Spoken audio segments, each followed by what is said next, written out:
আমরা গরিব, আমাদের গাড়ি কিস্তিতে রাখছি ভাই। আমাদের মনে করেন যে কিস্তি কিভাবে দিব, আমরা কিভাবে খাবো? একজন বলেন তাহলে শুনতে পাবে। একজন বলেন, একজন বলেন সেটা শুনতে পারবে। রিক্সা দিয়ে পেট চালাই, আমাদের পেট, আমাদের বাচ্চা সংসার, মনে করেন আমাদের কিস্তি আছে, গ্যারেজ ভাড়া আছে, আমরা কিভাবে চলবো? এই রিক্সা বন্ধ করে দিলে আমরা কি চাকরি পাবো? আমাদের কাজ দিয়া পরে আমাদের রিক্সা বন্ধ করতে হবে, নয়তো এই সরকার আমরা মানি না, মানবো না। আমাদের দাবি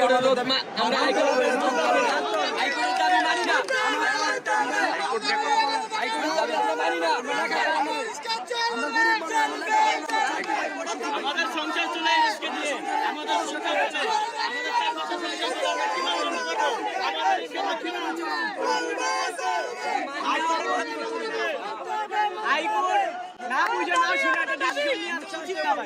হাইকোর্ট নিয়ে এভাবে কথা বলা যায় না। আজকে আমরা নামছি, কালকে আমাদের পরিবার নামবো। এটা কি এই সরকার চাইতেছে না? কোর্ট চাইতেছে, আইন মানি আমাদেরকে কর্মসংস্থান বা একটা প্রতিষ্ঠান গাড়ি চালাই জব দেওয়ার পরে তারপর আপনারা অটো রিকশা বন্ধ করে দিতে পারেন। এমনি হুটার একটা রিকশার উপর 4 জন ফ্যামিলি, 4 জন পেট ঠিক আছে। একটা ড্রাইভার যদি বন্ধ থাকে, একটা গাড়ি যদি না চলে, ঠিক আছে ভাই, এই 4 জন লোক কিন্তু সারাদিন না খায়। আরে তুই দুজনে ঠিক আছে, ঠিক আছে, 4 জন লোক না খায়। আমাদেরকে কাজ দিয়ে তারপর বলেন বলেন শুনছি। আমরা মেন রোডে উঠবার আগে আমরা গাড়ি নিয়ে রাখা, আমরা গরিব মানুষ, 30,000 টাকা গাড়ি কিনতে, এই গাড়ি নিয়ে রাখা। আরামগেটের মোড় থেকে গাড়ি নেয় 1200 টাকা রেকার বিল দেয়। এটা কি বুঝে 1200 টাকা রেকার বিল দেয়?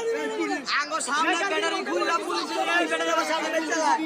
আঙ্গো সামনে নিয়ে আবার ব্যাটারি বেচ চালায় পুলিশে। পুলিশ ব্যাটারি খুলে লয় জায়গা ভাই, এটা কি মানা যায়? সব ব্যাটারি নিয়ে রাখা।